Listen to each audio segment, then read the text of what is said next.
All right, let's get this bolted up secretly. After I painted it, it fell off the table and onto the ground. Luckily, didn't damage it. Get the fender on and start working on the body, sanding her down. And one thing I forgot to mention in the last video is that if you're doing what I'm doing and you're fitting it up on the vehicle,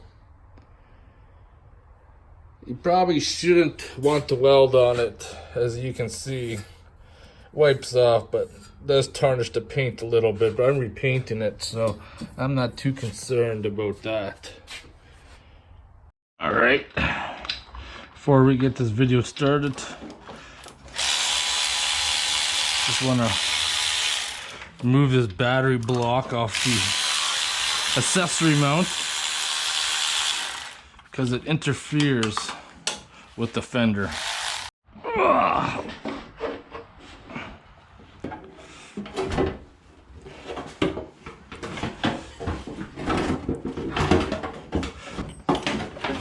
There we go. There we go. Just have to teach a lesson. Don't forget the most important part. Put some anti-seize on all your threads. As you can see, they've all been rusting in place.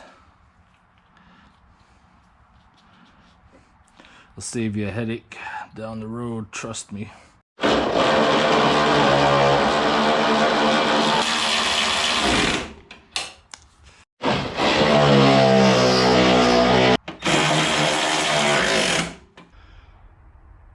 This is first world struggles right here.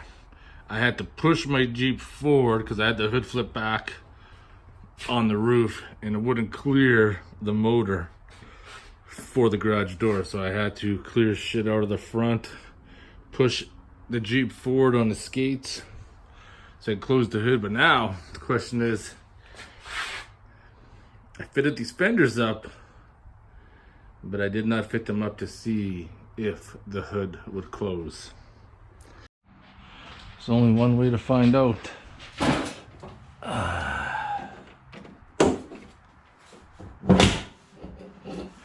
This will have to be adjusted and all. Oh, the next couple of weeks are going to be finishing off the bodywork on this, getting everything prepped to Raptor line the whole thing. Need to do the hinge liners too. Need to get new bolts for up here because I know those aren't going to come out.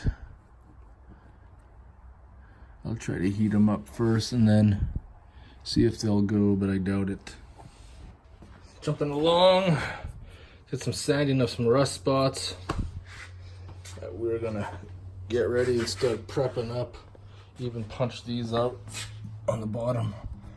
Probably gonna put a 3/8 nutsert in there.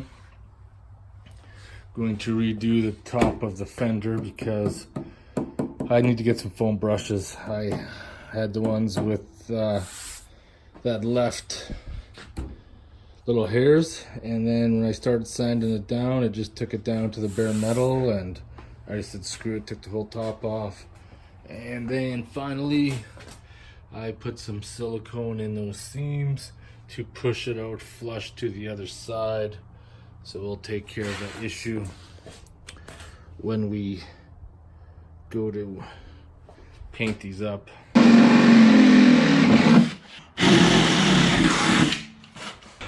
I drilled all the holes. Bigger and die grinded this out, so now I'm gonna see if it's gonna fit better. Just got the fender in there. Did a bolt in there. Be a little tight there. That'll work. See what's right there. I can make that work. I just gotta die grind that hole out some more and I'll be good. Once again, if you CNC these and make them, I don't know how the fuck you could fuck these 3 holes up. Fucking disgusting.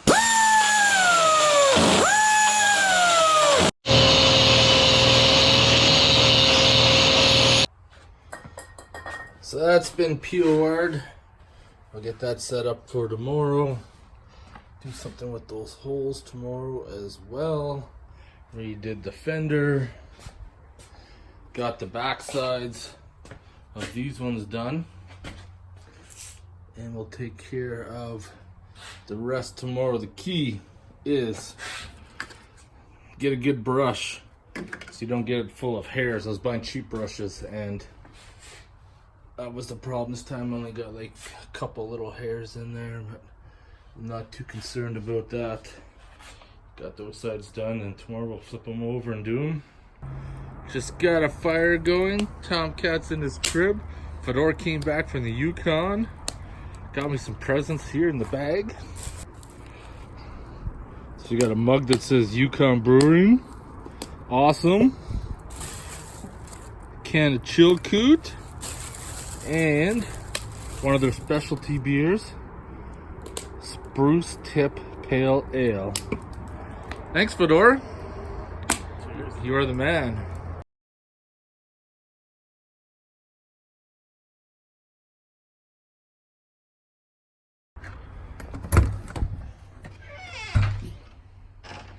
Got to run an errand this morning, get the paint coat off the door. Drank a few more beers than I wanted to last night. These are dried up nicely. 6 beers. Nice mug from Yukon Brewing that Fedor got on his disastrous trip to the Yukon. Yeah, Fedor was telling me last night that when he broke down, he got like no help at all. I don't know if that's because of the murders that happened on that stretch of highway this summer, that people are probably a little leery about trying to help out somebody. But he's telling me like he got stuck in Watson Lake, and there's only a shuttle that could come every so often to go between Watson Lake and Whitehorse, and hotels were expensive, so he decided to hitchhike. So he managed to get a ride, but he just told me his whole ordeal, and I'm just like, holy fuck.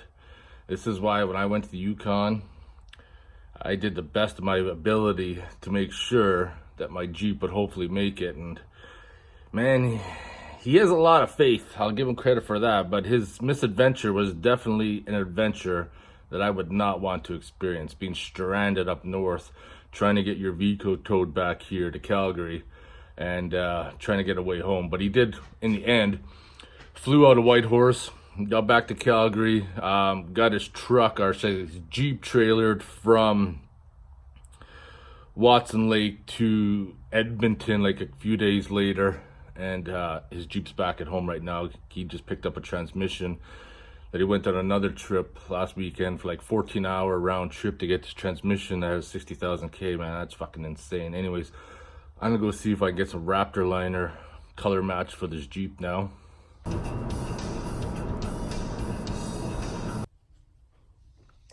So I hope this is gonna be enough. I still have a liter of the kit over there, black. I got another liter of black, but you only had 2 liters of the tintable. So I got 2 liters of the tintable, and then your paint, which you have to mix in. I think, well, fenders are gonna be done Raptor black. The flare in the back is gonna be done Raptor black. So the blue is just gonna be the doors, the upper frame, the hood. I think 2 liters should be enough, hopefully. Start some sanding now. I've had the Snap-on palm sander for a while, and this thing works absolutely amazing. I'm just gonna start going over the body, prepping her up for the POR, or should I say Raptor liner, not POR. What am I thinking?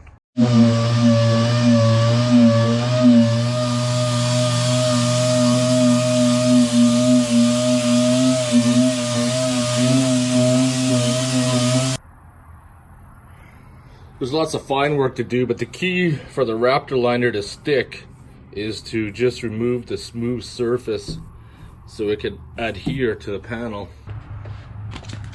Ah! That's what you don't do.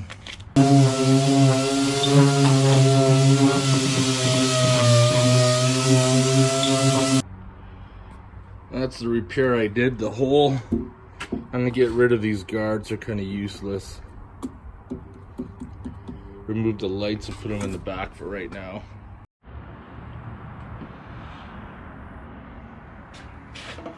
While I'm working on the rear here, I want to start towing the trailer with the Jeep, and the question I got for you guys is, does anybody use the airbags that you put inside of your rear springs for towing? Like, how would that affect any kind of like moderate wheeling? Because I want to go with the metal cloak springs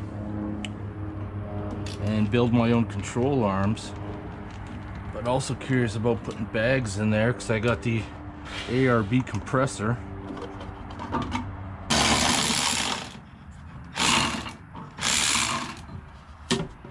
There we go. I'm gonna have to make some changes to that, that's for sure.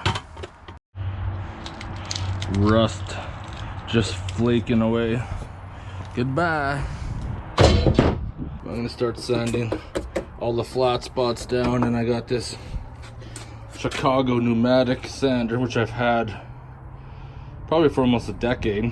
It's got a 3-inch and a 2-inch pad that you just swap out, and this thing is the best for little small areas.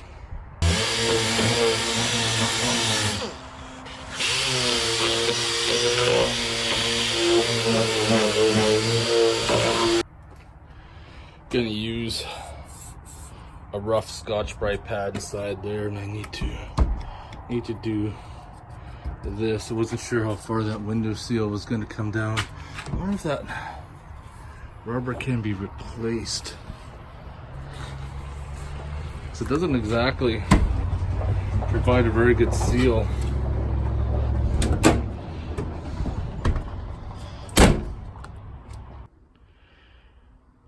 Before I get started and finish the POR on these, I think it's story time. And today's story is a true story about pure fucking savagery. So as you guys know, Alberta has not been a very good place to live the last 5 years. Unemployment's high. There's no job security. You don't know when you're going to be out of a job. I've been wondering that myself for the past 6 months, but I'm still going to work, so I'm thankful for that. But the story involves is that these employees found out they were losing their jobs by a contractor coming out. So these employees were at work doing the same thing they do every day, you know, trying to keep busy, you know, wondering what's going to happen next. And this contractor comes out because this facility had a water filter system out in a rural area. And he came to remove the water filter system. So the employees were like, well, what are you doing? We kind of need water here. And the contractor said, the shop is closing up. That's why I'm here to take it out. So the employees were like, what the fuck is going on? What the fuck is going on here? So they shut her down, called the supervisors at the main shop in town in Calgary here and said, what the fuck's going on here? There's a contractor out here removing the water filter system, and he said the shop's closing. So we need some answers like now. So people stopped working until the manager came out and laid them all off and told them the shop is indeed closing. But what a savage way to fucking find out, eh? It's fucking brutal. It's brutal out here. So let's get this done. There's a little bit left in here. Remember to shake it up.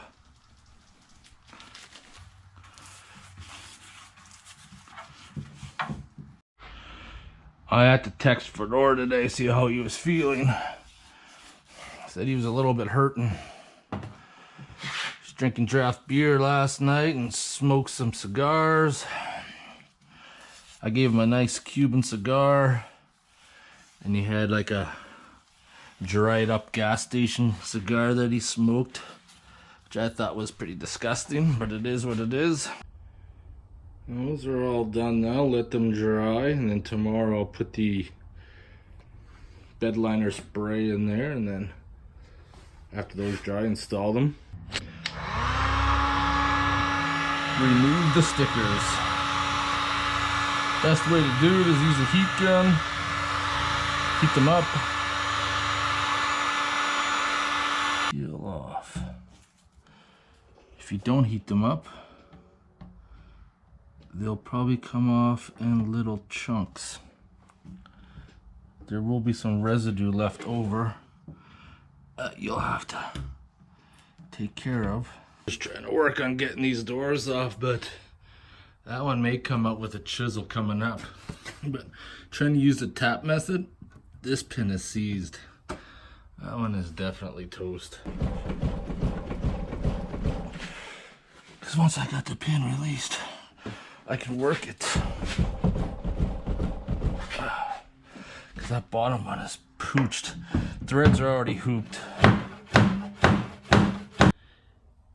You can see the gap in the rust. That bitch is not coming up without a fight. Come on, work yourself in.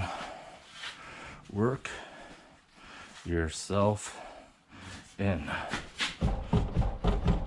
If I hit the bottom of the hinge or the bolt there, the whole thing's coming up. Look at that. Lubed up to fuck and still won't come off. Alright, so I'm gonna try to... Alright, well this may be getting sketchy as fuck, but when you're working by yourself and you're desperate, you got to be creative. Since I don't got a second set of hands, I got the hinge down there holding it, so if she decides to let go, probably the glass will smash.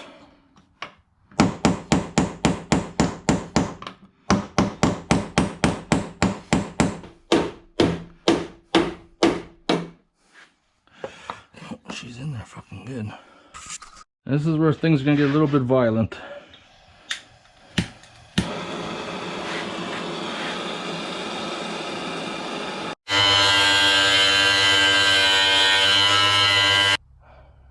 You can see because of the force, I've already moved that hinge.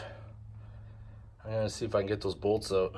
I'm opening up a big can of worms. I didn't think it was gonna come, but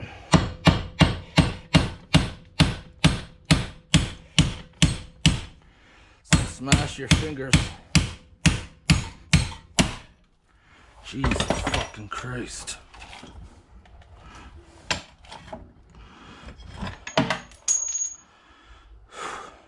Ignorance and brute force for the win. I've never seen door hinges be that bad before. But it is a 2003 and they've never been off. Never been off. Anyways, I think it's motherfucking beer time now. Alright everybody, I'm looking a little fucking crooked there. Little fucking crooked. What the fuck is going on? We need to make an adjustment. Make sure the circle is level. Anyways, motherfucking beer time. What I got right now is good evening overtime. Is that the brewery? I don't know what the fuck it is. This is a brown ale. Alright, motherfucking beer time, everyone. Ooh, it's not too bad, actually. Overtime Brewery, Kimberley, BC. It's pretty good. Well, we accomplished a lot. We got one more door to take off. And we know it's not gonna be a good idea. Well, we have to. I got the TMR Customs liners I bought to put in. But, preventative maintenance, I've already ordered new pins that should be in tomorrow because I'm just gonna replace them because one's good on that side, other one we have to cut and pound it out, and this side's worse. Ooh, excuse me, beer burps. Driver's side's worse, so we'll find out how that's going to play out in the next video. I'm hoping in the next couple of videos we'll have all this bodywork done, taken care of, and get back to working on some real shit. Anyways, motherfucking beer time. If you guys have any questions or comments, post them below. Otherwise, I want to thank you guys for watching.